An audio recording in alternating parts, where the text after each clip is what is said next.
صدر کو election commission نے حالات نہیں بتائے تھے، صدر کو حالات سے آگاہ کیا ہوتا تو شاید 30 اپریل تاریخ نہ آتی بلکہ اس کے پہلے کی یہ بھی آتی۔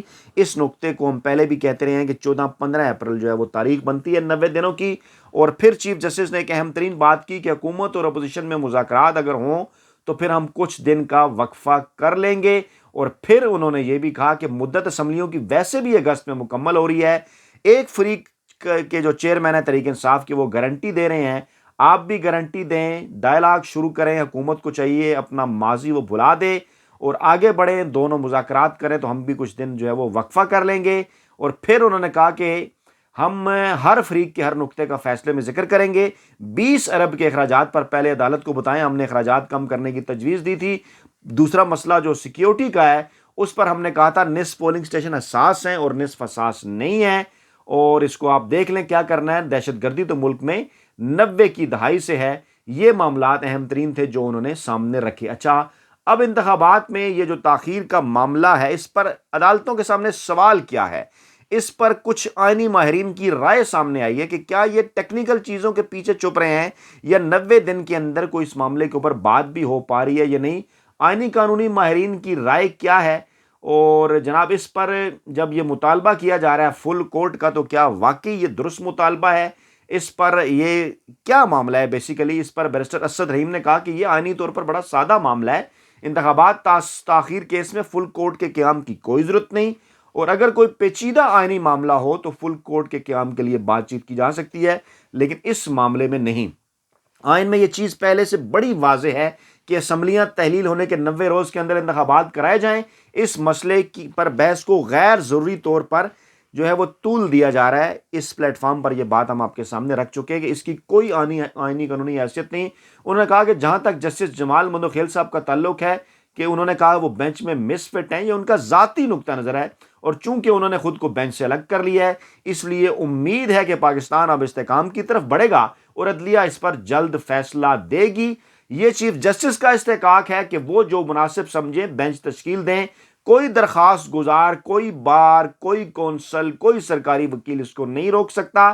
اور سپریم کورٹ کے 5 رکنی بینچ کا بھی بیرسٹر اسد رحیم نے حوالہ دیا اور کہا کہ جس میں چیف جسٹس کو ماسٹر آف دی روسٹر کہا گیا ہے، پہلے یہ فیصلہ آ چکا ہے، جو ان کے بقول چیف جسٹس کے اختیارات کا اندازہ لگانے کے لیے کافی ہے۔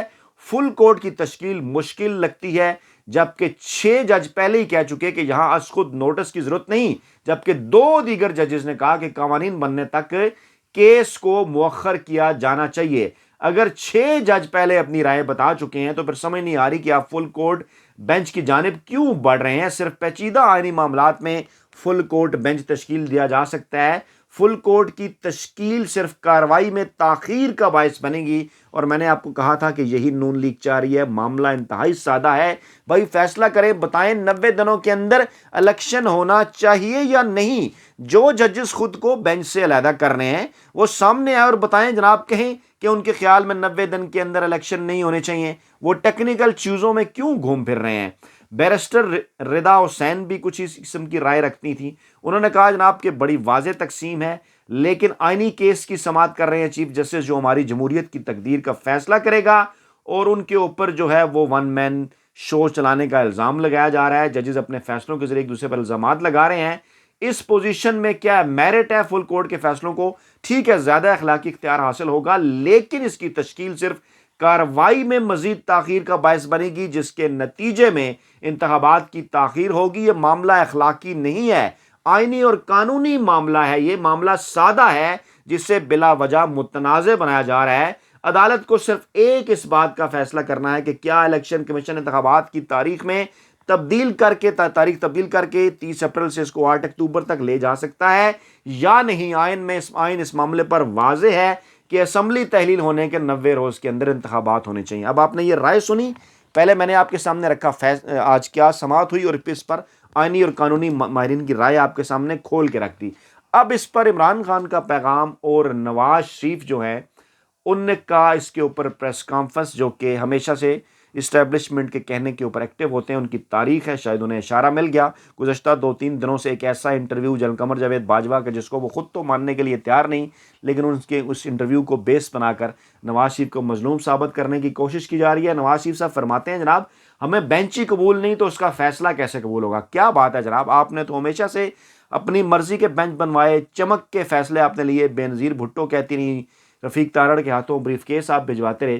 آج انہوں نے جناب لندن میں پریس کانفرنس کی اور کہا اب اپنی قوم سے کہوں گا کہ آنکھیں کھولیں، قوم کی آنکھیں کھولیں گی جناب نواز شریف صاحب، قوم آپ کو پہچان گئی ہے۔ اچھا انہوں نے کہا جناب آپ کے ساتھ گھنونا مذاق ہو رہا ہے، بالکل آپ اس قوم کے ساتھ گھنونا مذاق کر رہے ہیں۔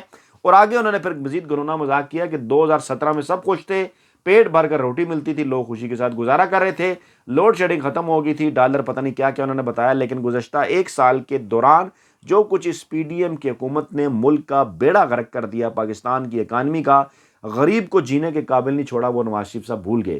انہوں نے کہا جی مجھے یہ سب کچھ 2017 کا تسلسل لگ رہا ہے، ہمیں بھی ایسا ہی لگ رہا ہے۔ کیا کیا تھا آپ نے 2017 میں؟ پاکستانی معیشت تباہ کر دی تھی، اب بھی آپ پاکستان کی معیشت تباہ کر رہے ہیں۔ موصوف پھر آگے چل کر فرماتے ہیں کہ یہ تو وہی 3 ججز ہیں جو اس وقت نواز شریف کو نائل کرنے میں شامل تھے۔ سفید جھوٹ، جسٹس اعجاز الاحسن شامل تھے، جسٹس عمر عطا بندیال نہیں تھے، جسٹس منیب اختر نہیں تھے۔ سفید جھوٹ بولا نواز شریف نے، لیکن ظاہری بات ہے سامنے نورے ہیں۔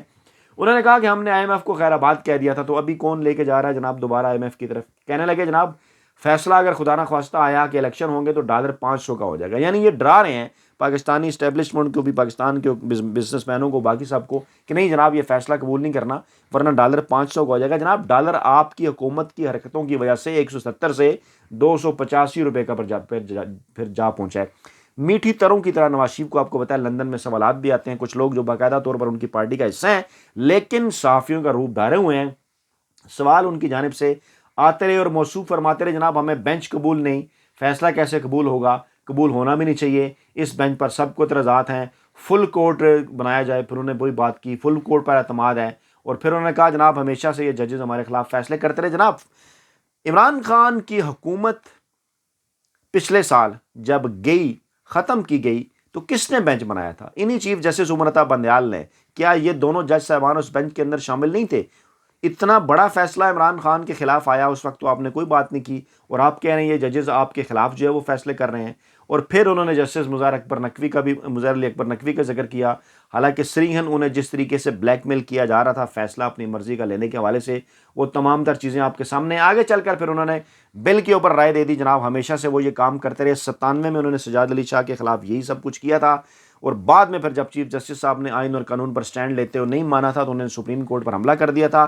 اب بھی کچھ بعید نہیں ہے، جسٹس عمر عطا بندیال صاحب کو ہمارا مشورہ یہی ہے کہ سپریم کورٹ کی سیکیورٹی بڑھائیں، نون لیگ کچھ بھی کر سکتی ہے۔ موصوف نواز شریف فرمانے لگے لندن سے بیٹھ کے کہ بل جناب منظور ہو گیا، قومی اسمبلی اور سینٹ سے صدر مملکت کے پاس دستخط کے لیے چلا گیا ہے، اور پارلیمنٹ ملک کا بڑا ادارہ ہے، اس کا احترام کرنا چاہیے۔ جناب پارلیمنٹ کا احترام آپ نے اس سے پہلے کب کیا ہے؟ ماضی کے اندر ربر سٹیمپ آپ نے بنا کر رکھا، امیر المومنین آپ بننا چاہ رہے تھے، اور اپوزیشن کی سب سے بڑی جماعت جو ہے تو حکومت کی جماعت ہی ہے، 156 نشستیں ہیں جس کی، وہ اس وقت پارلیمنٹ کے اندر نہیں ہے، تو اس پارلیمنٹ کی کیا اہمیت ہے جس کو آپ کہہ رہے ہیں کہ پارلیمنٹ سے جناب کیس، پارلیمنٹ سے قانون پاس ہو گیا؟ تو یہ تھی جناب نواز شریف کی پریس کانفرنس۔ عمران خان کا پیغام تھا انتہائی اہم ترین، انہوں نے کہا قوم آئین، جمہوریت، قانون کی حکمرانی کی دفاع کی خاطر سڑکوں پر نکلنے کے لیے تیار ہے۔ واضح پیغام عمران خان نے دیا، اور سخت تنقید کی انہوں نے نواز شریف کے بیان پر۔ انہوں نے کہا کہ اس سے پہلے نواز شریف نے 1997 میں عدالت کی درخواست پر سماعت کرنے والے چیف جسٹس سجاد علی شاہ پر حملے کے لیے سپریم کورٹ پر دعویٰ بولا تھا،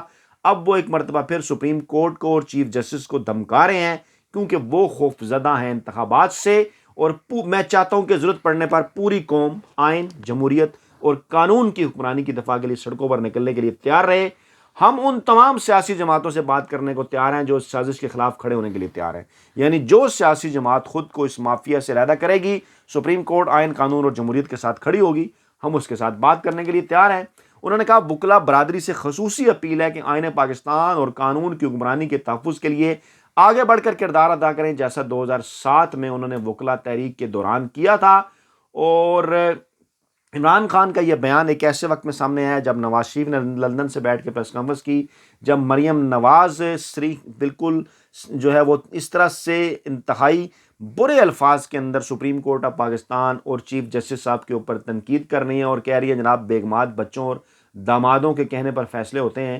شاید وہ تمام ماضی کی چیزیں بھول گئیں کہ جس طرح سے ان کے چچا اور جسٹس قیوم کی کالز لیک ہوا کرتی تھیں، اور چچا ان کے فرمایا کرتے تھے کہ بڑے بھائی یعنی نواز شریف نے کیا پیغام بھیجا ہے، اور آپ نے کس کو کس کیس کے اندر کتنے سال کی سزا دینی ہے، اور کس کیس کا فیصلہ کس انداز میں کرنا ہے۔ جو کچھ آپ نے اپنے سیاسی مخالفین کے ساتھ ماضی میں کیا، اب اس طرح کا کوئی کام کیونکہ موجودہ چیف جسٹس یا سپریم کورٹ آف پاکستان کرنے کے لیے تیار نہیں ہے، اس لیے ہے جناب یہ ساری پریشانی۔ یہ 4 اہم ترین نکات، 4 ڈائمنشنز ہم نے آپ کے سامنے رکھے۔ امید ہے تمام تر چیزیں اچھے سے جو ہے وہ آپ ان تمام تر چیزوں کو سمجھ چکے ہوں گے کہ کیا ہے ان تمام تر چیزوں کا بیک گراؤنڈ، کیوں کر کہاں سے اشارہ ملا نواز شریف کو جس تناظر میں وہ ایکٹیو ہوئے اور مافیا اور ہینڈلرز کا مقابلہ کر رہے ہیں فی الحال تک، آج کے دن تک چیف جسٹس آف پاکستان۔ اور اگر یہ مقابلہ انہوں نے کیا، آئین اور قانون کے ساتھ کھڑے رہے، تو بلا شبہ پاکستان میں آئین قانون اور جمہوریت کے حوالے سے ایک نئی صبح طلوع ہوگی۔ اپنا بہت خیال رکھیے گا، دعاؤں میں یاد رکھیے گا۔ نئی ویڈیو کے ساتھ جلد حاضر ہوں گے۔ اللہ نے کے بعد